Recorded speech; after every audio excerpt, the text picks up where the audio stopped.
एक बार देवराज इंद्र देवगुरु बृहस्पति के साथ भगवान शिव का दर्शन करने कैलाश गए। महादेव ने दोनों की परीक्षा लेनी चाहिए, इसलिए रूप बदलकर अवधूत बन गए। उनके शरीर पर कोई वस्त्र न था।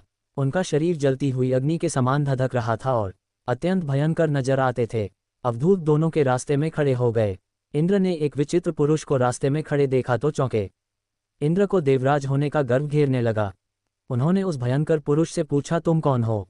भगवान शिव अभी कैलाश पर विराज रहे हैं या कहीं भ्रमण पर हैं? मैं उनके दर्शन के लिए आया हूँ। इंद्र ने कई प्रश्न किए, लेकिन वह पुरुष योगियों के समान मौन ही रहे। इंद्र को लगा कि एक साधारण प्राणी उनका अपमान कर रहा है। उनके मन में देवराज होने का अहंकार उपजा, जो क्रोध में बदल गया। इंद्र ने कहा, मेरे बार बार अनुरोध पर भी तू कुछ नहीं बोलकर मेरा अपमान कर रहा है। मैं तुझे अभी दंड देता हूँ। ऐसा कहकर इंद्र ने वज्र उठा लिया। भगवान शिव ने वज्र को उसी समय स्तंभित कर दिया। इंद्र की बाँह अकड़ गई। भगवान अवधूत क्रोध से लाल हो गए। बृहस्पति उनके चेहरे पर आई क्रोध की ज्वाला को देखकर समझ गए कि ऐसा प्रचंड स्वरूप महादेव के अतिरिक्त किसी का नहीं हो सकता। बृहस्पति शिवस्तुति गाने लगे। उन्होंने इंद्र को भी महादेव के चरणों में लेटा दिया और बोले, प्रभु इंद्र आपके चरणों में पड़े हैं, आपके शरणागत हैं। आपके ललाट से प्रकट अग्नि इन्हें जलाने को बढ़ रही है। हम शरणागतों की रक्षा करें। बृहस्पति ने विनती की, प्रभु भक्तों पर आपकी सदा कृपा बरसती है। आप भक्त वत्सल और सर्वसमर्थ हैं।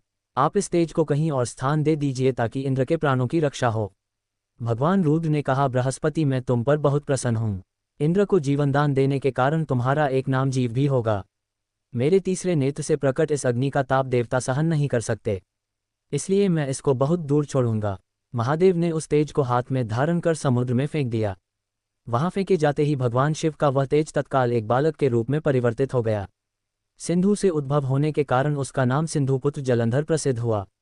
जलंधर जिसका नाम शंखचूड़ भी हुआ, शिव के तेज से उत्पन्न हुआ था, इस कारण परम शक्तियों से संपन्न था। वह देवों से भी ज्यादा शक्तिवान था। वह उस तेज से पैदा हुआ था जो इंद्र को समाप्त करने वाला था, इसलिए असुरों ने उसे अपना राज बनाया। तुलसी से जुड़ी एक कथा बहुत प्रचलित है। श्रीमद् देवी भागवत पुराण में इनके अवतरण की दिव्य लीला कथा भी बनाई गई। दैत्यराज कालनेमी की कन्या वृंदा का विवाह जलंधर से हुआ। जलंधर महाराक्षस था। अपनी सत्ता के मद में चूर उसने माता लक्ष्मी को पाने की कामना से युद्ध किया, परंतु समुद्र से ही उत्पन्न होने के कारण माता लक्ष्मी ने उसे अपने भाई के रूप में स्वीकार किया। वहां से पराजित होकर वह देवी पार्वती को पाने की लालसा से कैलाश पर्वत पर गया। भगवान देवाधिदेव शिव का ही रूप धरकर माता पार्वती के समीप गया, परंतु मां ने अपने योगबल से उसे तुरंत पहचान लिया तथा वहां से अंतर्ध्यान हो गईं।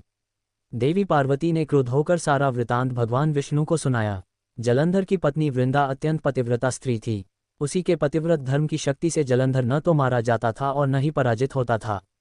इसीलिए जलंधर का नाश करने के लिए वृंदा के पतिव्रत धर्म को भंग करना बहुत जरूरी था। इसी कारण भगवान विष्णु ऋषि का वेश धारण कर वन में जा पहुंचे, जहां वृंदा अकेली भ्रमण कर रही थीं। भगवान के साथ दो मायावी राक्षस भी थे, जिन्हें देखकर वृंदा भयभीत हो गईं। ऋषि ने वृंदा के सामने पल में दोनों को भस्म कर दिया। उनकी शक्ति देखकर वृंदा ने कैलाश पर्वत पर महादेव के साथ युद्ध कर रहे अपने पति जलंधर के बारे में पूछा। ऋषि ने अपने माया जाल से दो वानर प्रकट किए। एक वानर के हाथ में जलंधर का सिर था तथा दूसरे के हाथ में धड़। अपने पति की ये दशा देखकर वृंदा मूर्छित होकर गिर पड़ी। होश में आने पर उन्होंने ऋषि रूपी भगवान से विनती की कि वह उसके पति को जीवित करें। भगवान ने अपनी माया से पुनः जलंधर का सिर धड़ से जोड़ दिया, परंतु स्वयं भी वह उसी शरीर में प्रवेश कर गए। वृंदा को इस छल का जरा आभास न हुआ। जलंधर बने भगवान के साथ वृंदा पतिव्रता का व्यवहार करने लगी, जिससे उसका सतीत्व भंग हो गया। ऐसा होते ही वृंदा का पति जलंधर युद्ध में हार गया। इस सारी लीला का जब वृंदा को पता चला तो उसने क्रुद्ध होकर भगवान विष्णु को शिला होने का श्राप दे दिया तथा स्वयं सती हो गईं। जहां वृंदा भस्म हुई वहां तुलसी का पौधा उगा। भगवान विष्णु ने वृंदा से कहा, हे वृंदा, तुम अपने सतीत्व के कारण मुझे लक्ष्मी से भी अधिक प्रिय हो गई हो। अब तुम तुलसी के रूप में सदा मेरे साथ रहोगी। जो मनुष्य भी मेरे शालिग्राम रूप के साथ तुलसी का विवाह करेगा, उसे इस लोक और परलोक में विपुल यश प्राप्त होगा। जिस घर में तुलसी होती हैं, वहां यम के दूत भी असमय नहीं जा सकते। गंगा व नर्मदा के जल में स्नान तथा तुलसी का पूजन बराबर माना जाता है। चाहे मनुष्य कितना भी पापी क्यों न हो, मृत्यु के समय जिसके प्राण मंजरी रहित तुलसी और गंगा जल मुख में रखकर निकल जाते हैं, वह पापों से मुक्त होकर वैकुंठ धाम को प्राप्त होता है।